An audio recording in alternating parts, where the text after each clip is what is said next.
रांची के बोड़ाया में रंगों का त्योहार होली अनोखे तरीके से मनाई जाती है। वृंदावन की तर्ज पर ब्रज की होली मनाई जाती है। देखिए रिपोर्ट। राजधानी रांची से महज 8 किलोमीटर दूर बोड़ियो बस्ती में मदन मोहन मंदिर स्थापित है, जिसका निर्माण लक्ष्मी नारायण तिवारी ने 1665 में कराया था। मंदिर में राधा कृष्ण विराजमान है, जो साल में एक दिन होली के समय गर्भगृह से बाहर निकलते हैं। इस दिन यहाँ फगडोल महोत्सव मनाया जाता है, जिसकी तैयारी जोरों पर है। होली के दिन ही राधा कृष्ण को मंदिर से बाहर निकालकर चंदन स्नान कराया जाता है और पूरे विधि विधान से पूजा अर्चना की जाती है, जिसके पश्चात लोग प्रभु के चरण पर अबीर गुलाल चढ़ाकर होली महोत्सव मनाते हैं।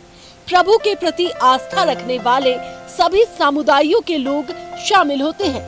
इस दिन गांव के किसी भी घर में मांसाहार भोजन का पकवान नहीं बनता है और न ही लोग मदिरा का सेवन करते हैं। यह परंपरा सदियों पुरानी है, जो आज भी कायम है। इस मंदिर में साल में 4 बार महोत्सव मनाया जाता है। श्री कृष्ण जन्माष्टमी, कार्तिक पूर्णिमा, मंदिर का स्थापना दिवस और होली में भव्य कार्यक्रम आयोजित किया जाता है।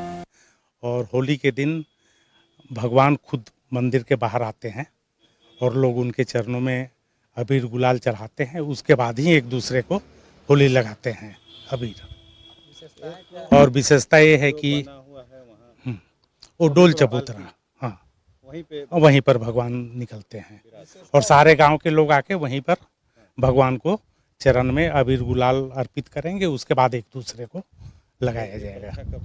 ये 365 स्थापना काल से ही चल रहा है। विशेषता यह है कि कल यहाँ कोई मांस मदिरा का सेवन नहीं करेगा और सभी भगवान को पहले गुलाल लगाएंगे, उसके बाद ही एक दूसरे को होली खेलेंगे गुलाल।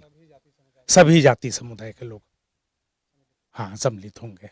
माने मदन मोहन मंदिर के स्थापना काल से ही यहाँ गांव के बासिंदा हर जाति के लोग, इतना तक कि मुसलमान भी इस गांव में बसे हुए हैं, जो पुराने बासिंदा हैं, वो भी होली के दिन का इंतजार करते हैं और भगवान से उस दिन मिलने का सबको अवसर मिलता है।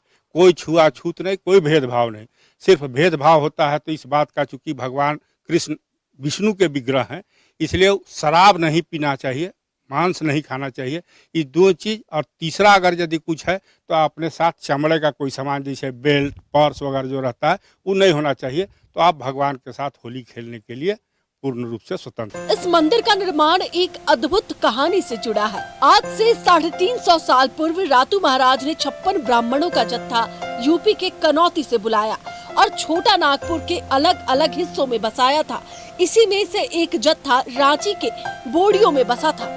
एक समय की बात है जब लक्ष्मी नारायण तिवारी ने रातू महाराज की सेवा के लिए उन्हें आमंत्रित किया था, जिन्हें उपहार स्वरूप सोना एक हाथी में लादकर विदाई दिया गया। लेकिन महज ½ किलोमीटर दूर जाते ही सोना से लदा हाथी बैठ गया और उठ नहीं पाया। उस वक्त रातू महाराज को ब्राह्मणों के द्वारा दिया गया उपहार अशुभ महसूस हुआ, तो उन्होंने उपहार को लेने से इनकार कर दिया, जिसके बाद लक्ष्मी नारायण तिवारी ने उस उपहार को बेचकर मंदिर का निर्माण कराया। महाराजा यहाँ 56 घर ब्राह्मणों को ला करके कन्नौज से बसाए थे।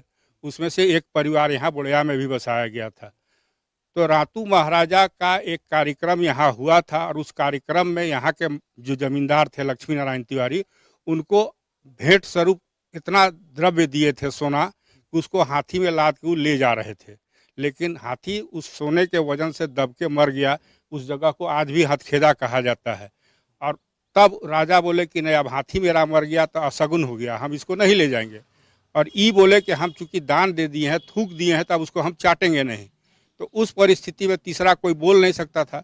तो उसी दौलत से, उसी संपत्ति से इस मंदिर का और एक तालाब पूरब के तरफ, एक तालाब पश्चिम के तरफ, 2 तालाब, माने उत्तर और दक्षिण में दोनों तरफ तालाब बनवाया गया।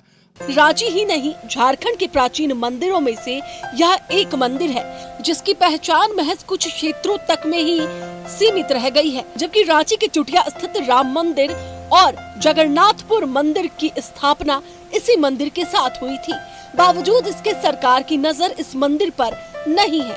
यही वजह है कि अब तक इस मंदिर को राजकीय पहचान नहीं मिल पाई है। रांची से न्यूज़ 11 भारत के लिए दीपक उराव की रिपोर्ट।